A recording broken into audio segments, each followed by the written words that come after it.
হ্যাঁ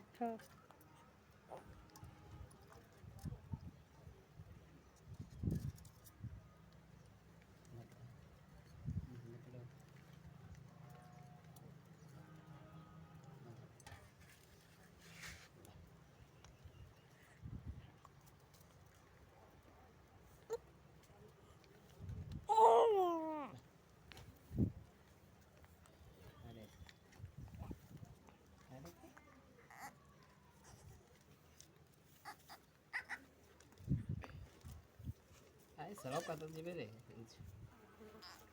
খাইয়ে দেনি সব নাই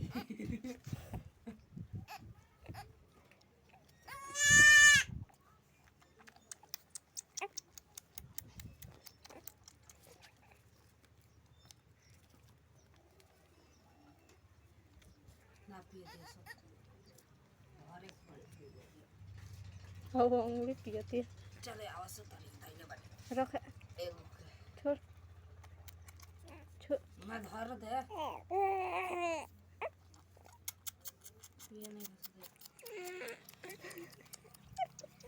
ओको छोड़ छोड़ दोनों के मतलब लग जा जैसे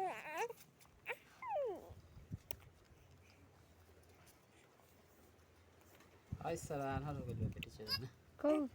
हाय कौन